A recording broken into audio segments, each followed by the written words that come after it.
Yo, what's going on, chat? A little change of scenery. Wasn't quite able to make it to the house to sit down today. But today I want to do a little, you know what I'm saying, quick little video and just talk to y'all about constantly being able to adapt. And look at a lot of areas of my life in particular and see moments where I was literally forced to adapt. I know I talked about it in the video yesterday, but literally forced to adapt based on circumstances alone. That happens a lot in our lives, right? Sometimes stuff just hits us out of nowhere and we just are literally forced to move, forced to perform, forced to go into action. And the thing with adapting and the thing with being called to action, if the Lord is calling you any which way, is you have to be ready. And to be ready, you got to be on 10 at all times. You have to literally realize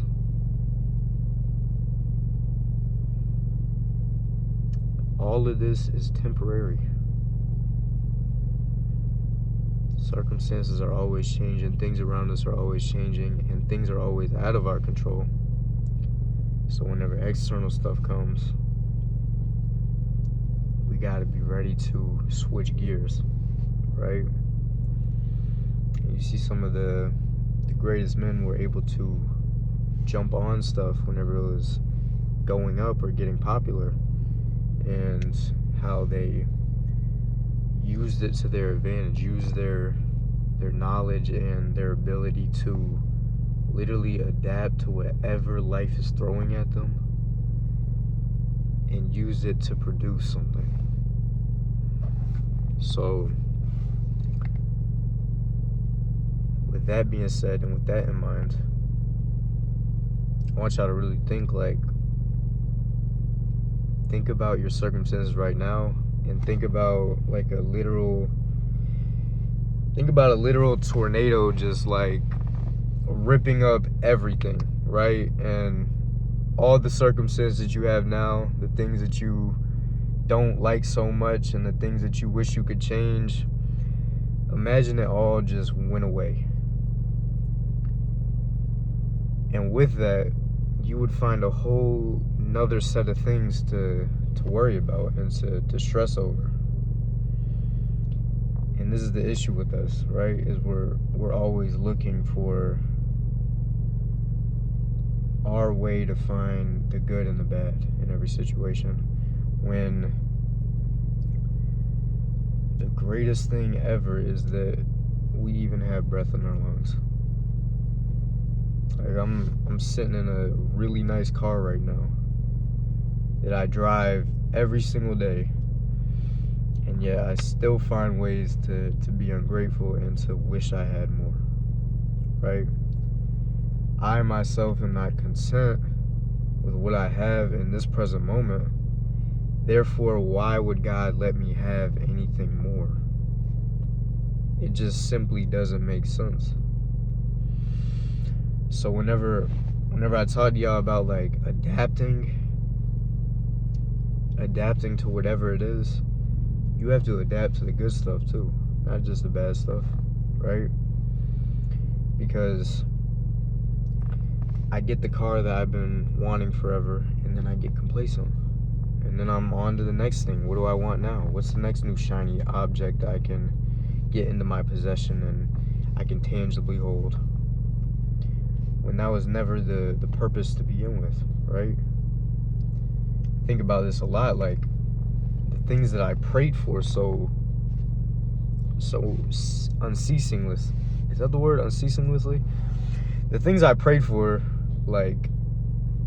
time in and time out again, that I was really adamant on the Lord providing for me. I noticed every single time that He gave me what it was that I was asking for, I got complacent with it, and I wasn't very grateful about it, right? I was oh, praise God in the moment. However, praising God does not mean thanking him one time for the prayer that he answered. Praising him would be thanking him every single day that I have breath in my lungs, every single day that I'm able to drive this car, every single day that I'm able to walk on the college campus that I desired to go to back then, that I prayed for. But instead I find little nitpicks, right? For example, I got like this fat screen right here, right? Every single time I drive, like without fail, it does this little creaking noise. And it's like really annoying, like it's super, it just creaks for minutes at a time, right? And I'm not gonna lie, it pisses me off. Now, I could detach myself from the beautiful car that I prayed for and that I wanted so bad and that I'm literally driving right now. Like, this is literally one of my, like, starter dream cars, bro. And I'm driving it right now as we speak. I mean, I'm not actually driving, but I'm sitting in the car right now. And still, I have to find something that irritates me about the car. Because that's simply how humans act. Nothing is ever good enough, and nothing ever will be good enough. So we have to die to ourselves every single day, or else we are literally going to be chasing the wind every chance we get. And that's how you start to follow your heart in a bunch of directions that you know you should not be going. Because that's the thing too, you know deep down, right? You know what you should be doing, you know how you should be moving, you know you should be adjusting and switching gears, but you don't, right? So what happens then? We get blown any which way, and now all of a sudden we're down a super deep rabbit hole that really we didn't even need to be down. You know what I'm saying? We're literally decorating a room whenever the door shouldn't have even been open in the first place, right? It's like we just claimed that room because the door was creaked a little bit. And we took an inch and went a mile. So that's about all I got for y'all today, man.